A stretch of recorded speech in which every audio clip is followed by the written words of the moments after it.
Hello friends, see Abhishek Javare here from Ektum academy. I hope आप बच्चों का लॉ का पेपर अच्छा गया होगा।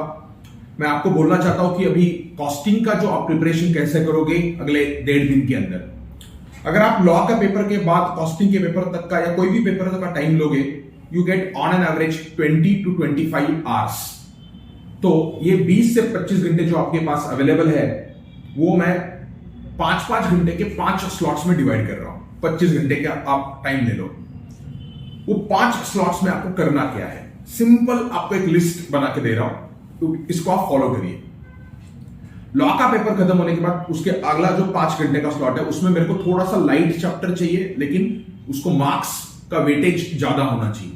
उसमें है आपका इंट्रोडक्शन टू कॉस्टिंग और cost sheet and marginal costing and budgets.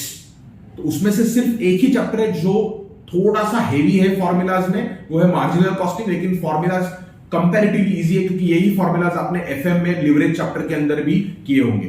तो मेरा ये जो 5 घंटे का स्लॉट है उसमें मेरे इंट्रोडक्शन, थोड़े से डेफिनेशंस आपको लर्न करने हैं, कॉस्टिंग के different types of cost learn करने हैं, कॉस्ट शीट का एक बार फॉर्मेट देखना है, अलग अलग अजम्पशंस लर्न करने हैं एडमिन ओवरहेड्स के ट्रीटमेंट के बारे में, and then you straight away head into marginal costing, जहां पर आप डिफरेंस बिटवीन मार्जिनल कॉस्टिंग और एब्सॉर्प्शन कॉस्टिंग करोगे, मार्जिनल कॉस्टिंग का कंट्रीब्यूशन प्रॉफिट एनालिसिस करोगे प्रॉपर तरीके से, एंड देन बजट्स के ऊपर जाओगे। What I want at that particular point of time is not the revision of all the problems. You should have identified few problems from each chapter which you just want to go through and audit the solutions. So that is your slot number 1, comprising of introduction, then your cost sheet, marginal costing and budgetary control। 4 chapter हो गए। नींद ले लो, अगले दिन सुबह उठ के 5 घंटे का स्लॉट है, ये सबसे इंपॉर्टेंट स्लॉट है। ये 5 घंटे में 2 चैप्टर करने हैं, लेकिन ये हेवी चैप्टर से थोड़े से पर्पसफुली हम जल्दी कर रहे हैं इसको। उसमें है आपका स्टैंडर्ड कॉस्टिंग और प्रोसेस कॉस्टिंग। स्टैंडर्ड कॉस्टिंग थोड़ा सा हेवी है बिकॉज फॉर्मूलाज थोड़े ज्यादा है, तो हर एक चीज का फॉर्मूला आप गो थ्रू करना, अच्छे से ओवरहेड्स का एनालिसिस करना, ओवरहेड्स को इग्नोर मत करना। ओवरहेड्स के लिए सिर्फ डिफरेंट तरीके से ओवरहेड्स का वेरिएंस कैलकुलेशन होता है। कुछ बच्चे आवर्स बेस पे करते हैं, कुछ बच्चे आउटपुट बेस पे करते हैं, लेकिन ओवरहेड्स को इग्नोर मत करना। स्टैंडर्ड कॉस्टिंग क्योंकि आएगा तो ये क्वेश्चन नंबर 1 में आ सकता है और आपको परेशान कर सकता है। और वेरी इंपॉर्टेंट, पहले 15 मिनट में क्वेश्चन 1 नहीं पढ़ना है बिकॉज वो कंपल्सरी है। Don't even try to see the question 1, directly start from question 2 to question 6 and decide which question you want to skip rather than which questions you want to solve। skip एक ही question करना है आपको, तो वो question decide करना कौन सा मुझे स्किप करना है rather than thinking कौन से क्वेश्चन में सॉल्व करते बैठे। तो ये दूसरे स्लॉट पे आपको करना है स्टैंडर्ड कॉस्टिंग और प्रोसेस कॉस्टिंग। फिर जो तीसरा स्लॉट आएगा आपका 5 घंटे का, 6 घंटे का, आप एडजस्ट कर लेना। उसमें जॉब कॉस्टिंग है which is primarily revision of cost sheet chapter, सिर्फ अलग तरीके से प्रेजेंट किया जाएगा। कॉन्ट्रैक्ट कॉस्टिंग और कॉन्ट्रैक्ट अकाउंटिंग, आपको एक बार फॉर्मेट देखना है, प्रेजेंटेशन कैसे होगा कॉन्ट्रैक्ट अकाउंट का, और रेवेन्यू का रिकॉग्निशन कैसे करना है परसेंटेज कंप्लीशन पे, वो लर्न करना है। ऑपरेटिंग कॉस्टिंग, सीधा आप डायरेक्टली कॉस्ट यूनिट पे जाओ, सिंगल कॉस्ट यूनिट लिखना है या कंपोजिट कॉस्ट यूनिट करना है, और कॉस्ट का स्टेटमेंट मुझे प्रेजेंट कैसे करना है, और joint product and by product के different methods of apportionment of joint cost learn करना है। तो ये स्लॉट के अंदर मेरा job costing, contract costing, operating costing and joint product by product हो गया।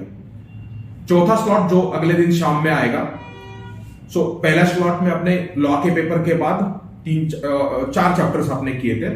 दूसरे दिन सुबह आपने स्टैंडर्ड और प्रोसेस किया, दूसरे दिन दोपहर में आपने जॉब, कॉन्ट्रैक्ट, ऑपरेटिंग किया, दूसरे दिन शाम में आपको करना है material, labour, overheads, activity based costing and cost ledger accounting. अब आप बोलोगे ये मटेरियल लेबर हम आप बीच में क्यों डाल रहे हैं, शुरुआत में क्यों नहीं कर रहे हैं? Majority students material labour chapter शुरुआत में प्रिपरेशन करना चालू करते हैं और मेजॉरिटी टाइम उसके ऊपर स्पेंड करते हैं। मटेरियल लेबर में आपने बहुत ज्यादा टाइम स्पेंड किया होगा इनिशियल डेज में या इनिशियल प्रिपरेशन में, so I don't want last day too much of time to be given to the material labour. एक बार क्या है उसके अंदर, ईओक्यू तो है और थोड़े से इन्वेंट्री लेवल के फॉर्मूलाज है। लेबर के अंदर हाल से रोहन बचा है, बाकी सब पुराने लोग तो चले गए सिलेबस से।